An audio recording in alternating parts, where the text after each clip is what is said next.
Alrighty, so we are live. Thank you to everybody that is just coming in and joining us today. We are going to be talking about mental health today with Professor Steve Joordens from the University of Toronto Scarborough. Thank you so much for joining us, Professor. Thank you. Great to be with you, Dee. So, as we said, today is the beginning of Mental Health Awareness Week, and we have all been going through so much when it comes to this current pandemic and coping with the various feelings of anxiety and depression and all of the things that come with it, especially in self-isolation. So what we've been doing over this past week is we've asked all our readers and listeners to send in questions for Professor Joordens, and he's going to answer them now live. We're just going to give people a little bit of time to come and join us today. So in the meantime, I should introduce myself. My name is Dilshad Burman, and I am a web writer for CityNews and 680 News, and I will be moderating this chat today. Like I said, we've already got a ton of great questions for Dr. Joordens, but we're also going to take your questions live. So feel free to submit them in the Facebook comments below this post. If you feel like you need to be anonymous, that's completely understandable. We also have a link in the description of this video, and you can submit your questions there anonymously. So Professor Joordens, I think we should get started now. Are you good to go? Yep, good to go. That's right. Wonderful. Okay. So let's start with the first question we have here from Mary. She says, how does one stay mentally strong during this pandemic if you already suffer from mental health issues? She feels like it just worsens the symptoms. It's really unclear whether it does now. It certainly may for a person, so I don't want to diminish her feeling. If it does for her, it does. It's been an interesting question of, is this extra hard on people who've already had, let's say, anxiety disorders? And it seems to be mixed reviews so far. Some of them kind of say, it's nice to have friends that they now feel like other people understand their world a little bit and understand what they've been dealing with. And in some cases, they are even better equipped than the rest of us in the sense that they have been, learning how to manage their anxiety for a while. But certainly for some people who are already, feeling a lot of pressure and tenseness, this ambiguity could make it worse. So let me just say that as we talk today, think of me like a physical trainer as opposed to a medical doctor. The physical trainer is the guy that tries to tell you exercises you can do so that you ultimately don't have to go to the medical doctor. And so I'm going to be able to speak on that. If you are really feeling overwhelmed, if you are feeling like, things are really kind of coming down on you and you need some assistance to get through it, there is that 211 number. And I would recommend people connect with that to find, appropriate help for their situation. If you're feeling it's over the top, if you're feeling it's not quite, then I think we can talk about some things you can do to kind of help you keep in balance so that you don't get to that point. So I should mention that Professor Joordens actually created an online course called Mind Control, dealing with your mental health during COVID-19. And so when he refers to his course, that's the one he's talking about. And I should have mentioned that earlier. That is why he is particularly suited to answer your questions today. So we'll go on to the next question. There's a few questions we've gotten about grief and dealing with grief. One of them is from Amy, and she says, how do I cope with mourning and loss with little to distract me? And the other is from Mimi, who says, how does one, again, handle the grief of losing someone in this time, especially when you can't grieve together, because there's so much catharsis in grieving together? That is one of the horrible parts of this whole situation, is that our normal reaction to stress, to anxiety, to grief, to trauma is to connect with other human beings emotionally. And that's most obviously kind of apparent in like a hug, that one of those true hugs where you're just telling the person how much you love them by how you're hugging them. And that's the kind of thing, when we imagine a funeral service, that's what that's about, is a bunch of people saying to this person, you have a lot of love, you have a lot of support, there are a lot of people who care for you. And this has just kind of pulled that away from us. And so it becomes very tricky. I even think of the people in Nova Scotia, for example, that had such a horrific event. I'm sure they wanted to come together as a community. Our challenge now is to find ways of emotionally connecting without physically connecting. And, I would say things like a good old phone is a powerful device that we've kind of neglected. We've sort of bought into all these shallow interactions on texts and sharing and liking. This might be a time to, call some of those people closest in your life, other people who knew that person, have a little bit of a celebration of their life. That's what we all do in these funeral situations, to try to deflect from the grief and talk about how great the life was. So I would certainly say, maybe have a little bit of a phone call party, maybe encourage other people to do it as well, and literally reach out and connect. And another point, though, that was made in that first question is, how do you distract yourself from the grief? And in fact, a large part of my course is about that. I mean, I'm more about distracting from the anxiety, but that's kind of the story, is these negative states, we can't live in them. And I call the course Mind Control. This is May the 4th, like May the 4th be with you. It's kind of like a Jedi. You can learn to take control of the thoughts in your head by being mindful about what's there. And if it is grief and grief and grief and grief, there are things you can do to kind of change the channel on your mind by engaging in certain activities. And so just one quick thing I'll say there is, we probably all have an activity that absorbs our mind when we start doing it. It could be reading for some, it could be, for me, it's writing songs in GarageBand, whatever it is. Find those activities and think of them as medicine. Like when you need a break, just say, okay, I am now going to go into this other world and I'm going to escape the anxiety, or I'm going to escape the grief. And those become very powerful activities. So find them and use them. That's a really great suggestion. We talked about this when we talked about our productivity during the pandemic, and that's a really great suggestion. I think finding something that distracts you enough to take you away from it for a little while. Okay, let's move on to the next question. These are more parenting related. SKJ asks, dealing with kids, work, and everything around the house is pretty much 24/7. The parental guilt of not doing enough for the kids never goes away. How do you deal with that, and how should we be changing that perspective so that we're not always beating ourselves up? Yeah, I mean, it is such a, it's like we've been lucky to have people in our lives that have done certain things for us, and we haven't necessarily realized how critical it was to be able to sort of be away from our kids and be our professional selves for a while. And now suddenly that professional self is gone for many people, or it's not gone, and yet you're still expected to become the teacher and the sort of full-time, keep your child occupied person. Yes. It's a big ask. It's a big ask. So, I mean, the first thing to realize is there's a lot of people going through it. If you feel guilty that you're not doing enough, you are not alone. There are a lot of people feeling that same way. It's an impossible situation. So, that's one thing about sort of trying not to beat yourself up. I will say, if you can get around to actually becoming your child's teacher, which is a tricky thing. We're not used to doing it. Many of us don't feel equipped to do it. In fact, sometimes you may feel more like you're going to learn with your child than you're going to teach your child. And I think that's a really good mindset. I think to walk in with your child and say, what do we have to learn today? Let's work through this together. You may find that that's a really positive vibe you get. Usually we are the cops for our kids. We tell them what they can't do and blah, blah, blah, and we're setting the rules and all this. That teacher vibe is a really kind of fun, showing your child things that they haven't seen before, watching them kind of learn and grow. And so I know how much stress everybody's under, and I know I don't want to make it sound panaceic, but if you can try to, not beat yourself up, not try to be the teacher, just be there with your child in a learning environment and learn together, it may turn out to be a silver lining. It may be something that after this COVID situation, you miss those sorts of interactions. So I would suggest you just kind of be open to that.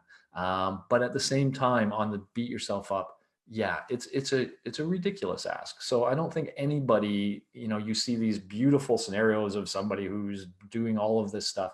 If those people exist, they're a tiny portion. Most of us are fighting our way through this, especially those of you with young kids. So, just know that. It's a big thing. That's lovely. There's another very similar question actually from Meg, but she's asking for coping techniques. She says, as a mother of two small children, I find myself going through waves of serious anxiety, which has caused me to have a heart arrhythmia. Can you recommend coping techniques on how to manage working from home, homeschooling, keeping a house running, not to mention the uncertainty of the world in which I already worry about my children's future. Yeah. So it's so tricky, and that uncertainty. I mean, we don't even know the depth of the uncertainty yet. We're just dealing with the health thing, and we don't know what the world is. So that is why we are all feeling anxious and stressed. That is why we all need a break from it. Now I worry always when I give advice, because I know some of the advice is just not doable for some people. Like if you're a single parent, what I'm Right. about to say is going to be tricky, but I'll say it nonetheless. If it's possible, try to get some you time. So if you can negotiate with, if there's another guardian in the household, hopefully you can say, listen, I need 2 hours where I'm going to sit on a Zoom meeting with my friends with a glass of wine, and and just kind of be me, or I'm going to read a book or something. And during that time, the kids are yours, and you're going to commit to say, you're going to take them, and then at another time I'll do the same for you. Right. That sort of, trading off of stuff rather than both of you trying to drive yourself crazy all the time. Better to have one person a little more crazy and somebody getting a break for a moment. Right. And then it is trick to find that break. So the one other thing I want to mention, part of that course that I offer, which is a free online course, by the way, involves guided relaxation. And especially if you're getting so anxious that you're feeling that heart arrhythmia and stuff, I would suggest just look online. You don't have to use mine. You can find lots of guided relaxation audio tapes and lay down while your partner's taking care of the kids. That's their job for a while. Lay down and just listen to what it says, and feel what it's like to relax your body. And that's what that's all about. When you really feel what it feels like to be truly relaxed, and these things will show you that, then you can get back there a little quicker. Once you kind of get familiar with that place, it's a place you can travel to more quickly. And so you can actually learn to push your body into a relaxed state. It's a skill. It takes time. You got to work on this repeatedly. But that, if you're feeling that level of physical manifestation, you want to push your body into a relaxed state. You cannot be both relaxed and anxious at the same time. Right. So rather than saying, I need to be, stop being anxious, stop being anxious, if you can say, okay, be relaxed, that will push the anxiety out in a much more effective way. So I would suggest that maybe she look into some of those guided relaxations. If it's getting very serious, 211, for sure, reach out to somebody. Yeah. We've actually had a couple of questions regarding these kind of physical manifestations of stress. Xenia also asked us, she says she's finding that her skin is breaking out, her hair is falling. That's how anxious she is. I Yeah. personally, all of my stress manifests physically, whether it's breathlessness, whether Yeah. it's TMJ, my jaw starts clicking. Everybody has their own thing. And that's a very real thing, right? Physical manifestations of that stress. So would you suggest, guided meditation, that kind of thing, to handle the physical symptoms? So there is, just to back up what you say, work from Hans Selye years ago in Montreal showed everything that you described is absolutely true. That just something like a chronic worry can give rise to rashes and all sorts of physical manifestations, especially skin, hair kinds of things. Just so you understand that, I mean, what's going on in your body is it feels the threat and it wants you to either fight that threat or run away from it. And we're in the situation where it's hard to do either. So it just hums along there, and it's on our mind all the time. What we really need to learn is how to get it off our mind for periods of time. And we talked about guided relaxation. That's one way to learn how to drive your body into relaxation. Another way is to become very mindful about the things that you're engaging in your day and the effect they have on your anxiety level. For example, are you watching too much news? We all can get addicted to the news right now because we want information, and it gives us information now and then. But every moment the news is on, your brain is hearing that you are under threat. And so you're feeding that anxiety response. So Right. if you can make that sort of 2 half-hour hits during the day when you check in to see what's new, and then if you can sort of change your mind after you watch the news, so watch something else that brings you somewhere else, that brings your mind somewhere else. Right. So don't watch the news and go for a walk. Watch the news, watch Just for Laughs, Montreal or something, whatever it is, then go for a walk. You will have pushed the news out of your mind, and that'll make the walk a better event. So you can learn little tricks like that about just sort of tailoring your environment to be full of things that will fill your mind with at least something else than COVID, and maybe even something good. So in that, I'll just mention quickly on there, I like to mention a couple of activities like singing, dancing, even aerobic activity. These things have real mojo. So they're more than just an escape. They are a medicine. So things that make you laugh, things that make you dance, things that make you sing. If you can find an excuse to do that, my favorite, of course, is karaoke with your smart TVs. They all have karaoke built in. Yes. If you need a break, if you have your kids and you're going crazy, do karaoke with your kids. It's a good way to sing, to laugh, to maybe dance, and that's sort of medicine. So that's a really powerful thing to do. Absolutely. I can attest to that. Big dancer over here. Yeah. Love it. Takes me out of the moment, keeps me happy for hours after. So definitely I can totally attest to that. Cool. Okay, let's move on to another question. This is more sort of job related, and for all the people that have either lost their jobs or are searching for jobs. B asks, how does one deal with anxiety that comes with the stonewall silence of job searching during the COVID-19 pandemic? Nobody's replying. There's applications, there's all of these listings on Indeed and on LinkedIn, and you apply and you apply and you apply, and nobody's responding. Yeah. It's got to be a tough time for that. I mean, there's that. I always got to learn this saying better, but to sort of learn those things you can control and those things that you can't control. And in this situation, I think everybody is kind of holding their breath, seeing what the post-COVID world looks like. So it's a very tricky time for any employer to be hiring. Well, I mean, there's certain areas where there actually is a boom because of COVID, but other than those areas, it's tough. And so that's almost one of those things you have to mentally tell yourself that this is going to be very difficult, which is no reason not to keep doing it, not to keep sending the things in, but just to do so with a certain expectation that, I'm going to have to get really lucky for something to stick. I'm still going through this process, but it's probably, you might want to mentally tell yourself it's probably going to be a month or two before that's going to be, a very viable way of finding a job.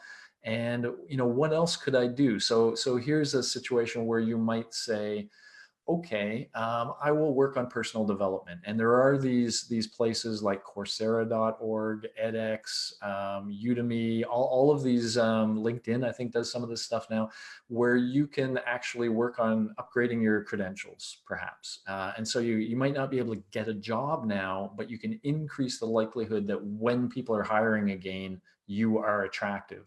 And so that will feel like, I'm not just sitting and waiting. I'm actually preparing. I'm getting ready for when they're ready. And I think that's one way to kind of manage your anxiety and feel like you're not, a big part of anxiety is to not feel like a victim, to feel like you're doing something, because that's what anxiety screams at us. Yes. And that we're having some control over how this all plays out.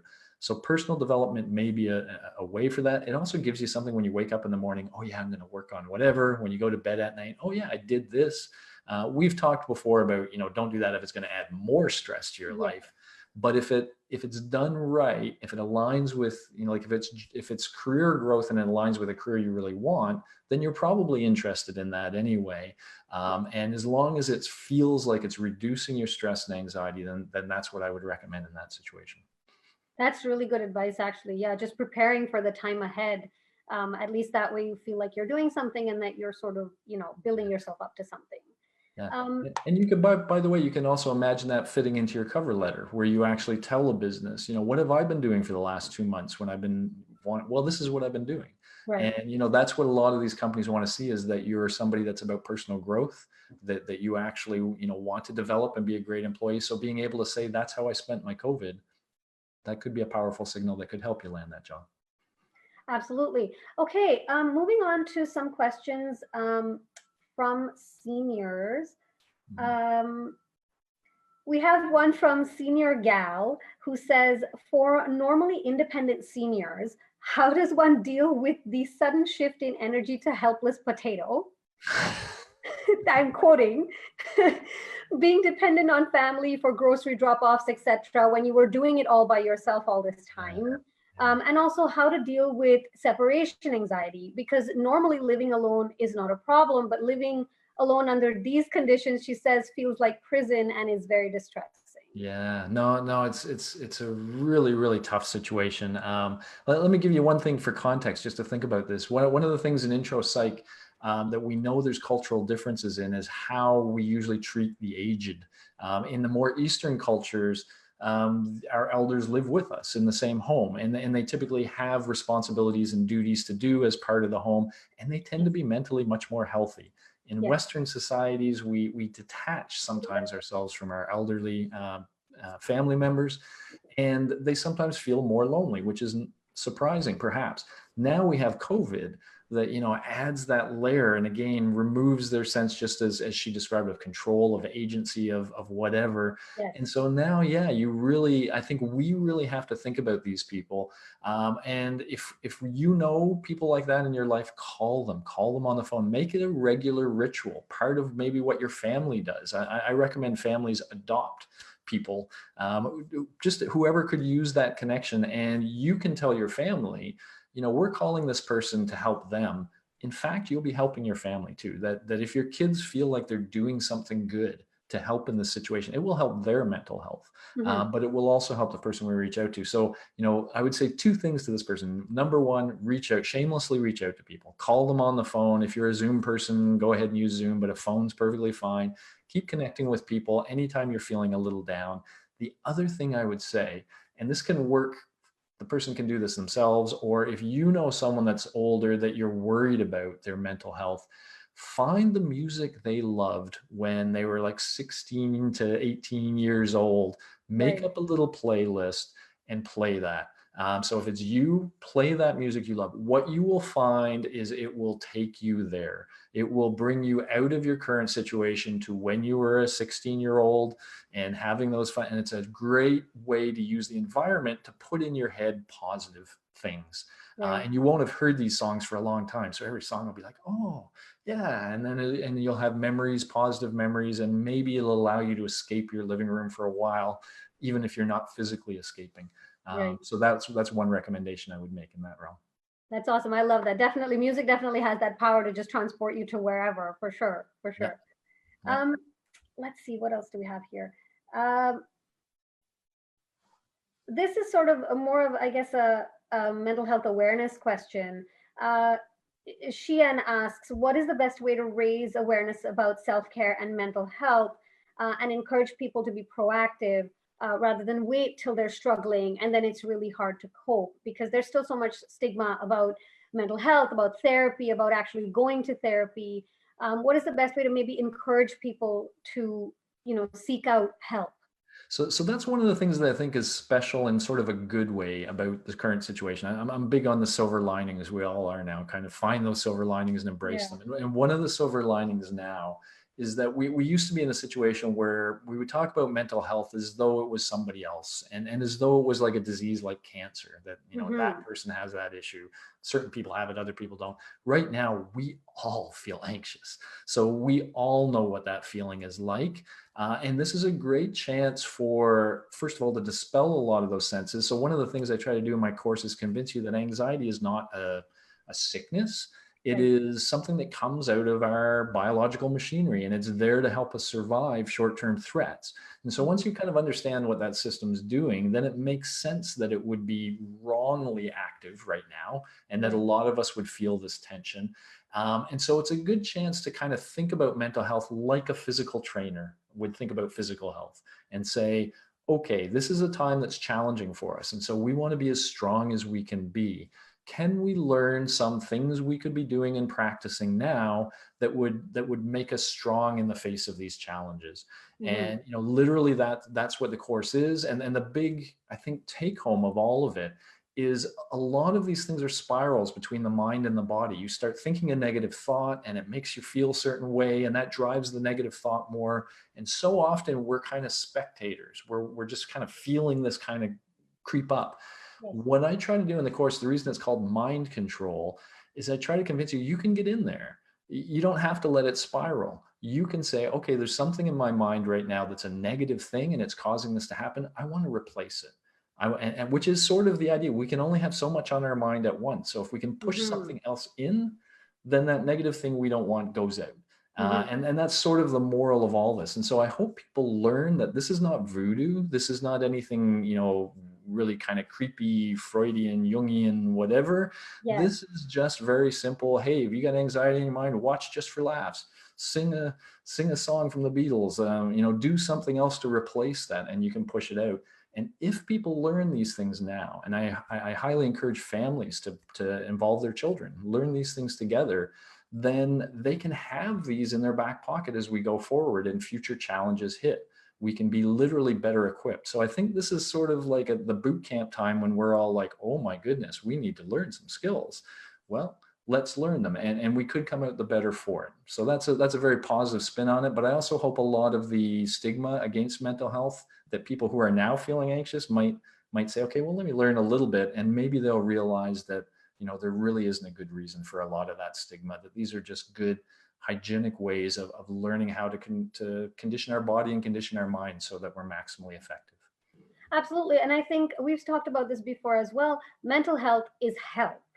It's Yes. not separate from your physical health, because as we've seen, the mental health issues can lead to physical symptoms as well. So it's Yes. all connected, and mental health is very much just health. Yes. Yeah. And I mean, we can split even when we talk about mental health, where there are the schizophrenias and things like that, which have a very physical component, where there is something biological, disease-like going on.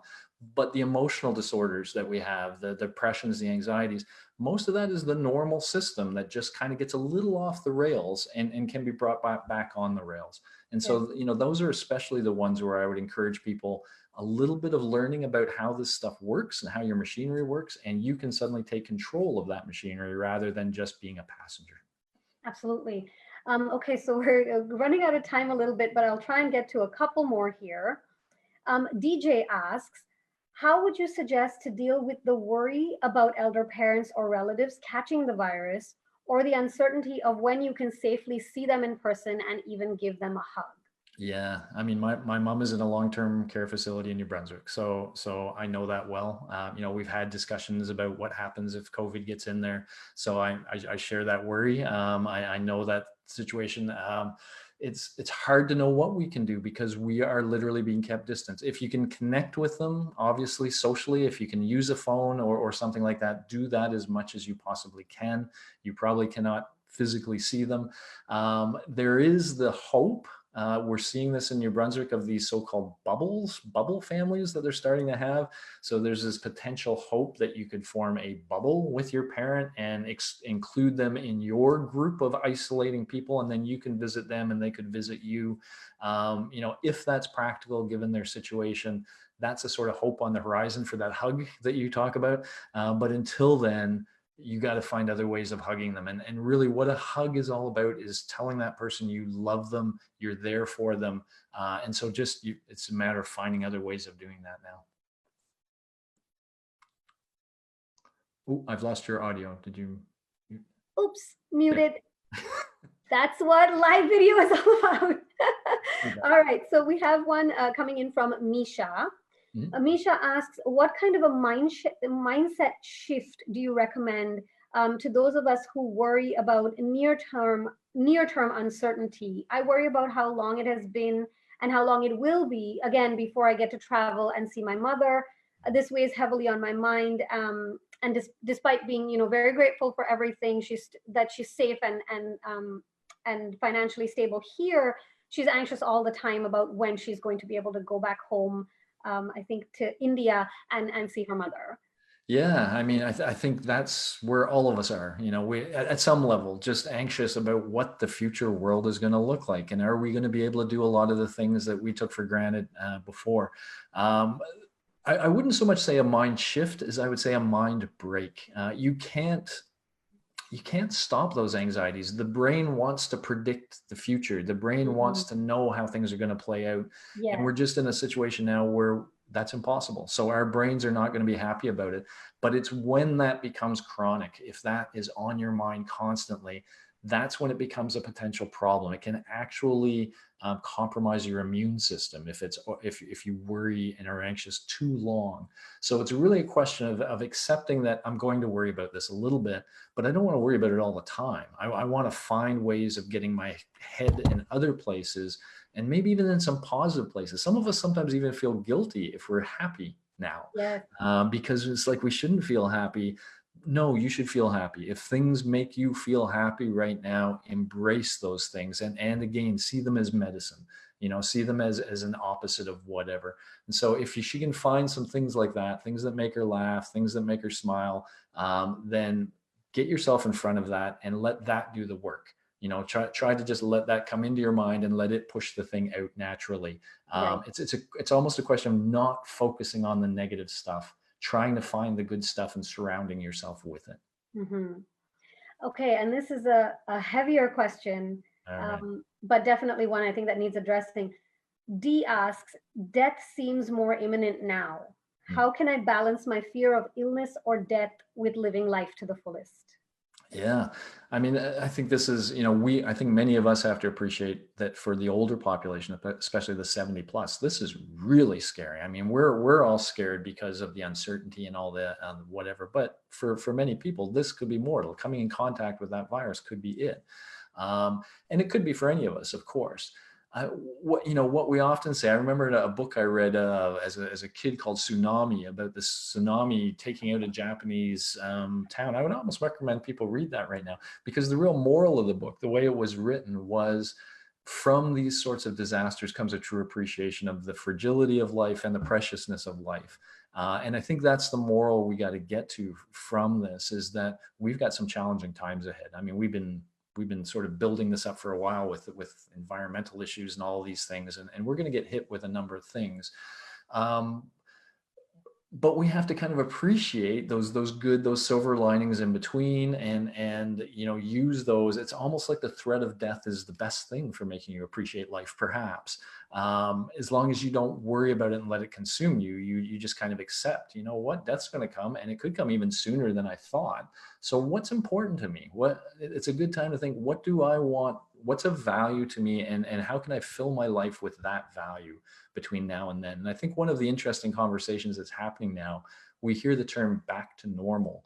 There's a Yeah. lot of people that are bristling at that phrase and saying, we don't want to go back, and maybe normal wasn't so great anyway. Hmm. This is a time to go forward to better, and to start thinking about what that better would look like for us. And we now know that threat. So maybe it's less about money and career, and maybe it's more about, family and love, and surrounding ourselves or whatever. But I think it's a good time for us all to be reflective and to think about what kind of world and what kind of life do we want to be living post COVID, and kind of, having those deep reflective thoughts. I think they could be very valuable. Absolutely. So we're almost out of time. I just want to wrap up again by saying, like we said, this is Mental Health Awareness Week. One of the questions that we got a little earlier on was, how can you be a good ally to somebody that has mental health issues? Perhaps you don't feel the anxiety so much right now, but you know that people in your family, in your friend circle, are going through a lot. How can you be there? How can you let them know that they can reach out, even though for the most part, when you're going through depression or anxiety, you don't feel like you can reach out? How can you be that good ally for them? So I'm going to almost give you the same answer I gave with the teacher, parents being a teacher. If you can go on the quest with them, if and show and do it in a way of interest, not like, oh, poor thing, you're suffering from whatever. I mean, the first thing I would do is, and I do this, I admit I feel some of this as well. And these are all a continuum. Like we all, I don't think there's any of us that's like super Jamaican chill right now, just kind of relaxing. We're all somewhere on that continuum. Some people may be further along, but being able to admit to that person, I feel some of that too. Why don't we learn about this together? Why don't we figure out why we feel like this? Why don't we look into whether there's strategies? And if it's we and not you, then it feels different. It feels like you're solving a problem together, not I'm solving your problem. That feels a little pettying. It feels a little whatever, but us figuring this out together is empowering, and it gives them a real ally, especially when you learn certain strategies. For example, this guided relaxation. You could literally say, hey, did you do your guided relaxation thing today? I'm doing mine now. And there's all of this stuff will be good for anybody. So to learn these tricks will help you, even if you're the most together person in the world. It's like, asking somebody who's physically fit to do a little more exercise is not a problem for that person. And so that's what I would suggest. The real ally goes through it with you. And if you can do that and be very open, listening to what they say, it's another thing I always throw out. So often we want to talk and not listen to the other person. If you can listen, and the best way to listen is to repeat back to them in better terms what they said, to show them you listen. Oh, I see. So this is how you feel better. Oh, okay. All right. When you just say that to somebody, you're like, I get it. I get your perspective. I may not share it, but I understand what you're saying. And so that listening is a big part of some therapies, client-centered therapies, humanistic therapies, and it's a very powerful tool in general. And a lot of the times, I think listening is the crux of it, right? You don't necessarily have to offer a solution. Yeah. Yeah. In fact, some of these therapeutic techniques are all just about listening and kind of a very simple bounce back. Oh, what else could you have tried? Oh, how do you think that would have worked? But allowing the other person to explore the problem space, kind of go through it and ultimately say, well, maybe I should have done that. Do you think that would have worked better? Well, I think it might have. Should you try that next time? Maybe I will. But now it's there. You're not saying do X, Y, or Z. Right. You're saying what feels right to you, what's good to you. And so it's more about being a sounding board and yeah, listening, showing you're listening, letting the other person kind of steer the conversation. Extremely powerful. It is what we call being a great friend. Absolutely, absolutely. And that's a great note to end our chat. Thank you so much, Professor Joordens, for joining us today. And once again, for everybody that tuned in, as I said, this is the beginning of Mental Health Awareness Week. We will have this entire chat on our website and on Facebook as well for you to check back in and listen to Dr. Joordens' lovely advice. Thank you again, Professor Joordens. This was a lovely chat, and good luck with everything. Thank you so much. Thank you, Dee. I appreciate it. All righty, bye-bye.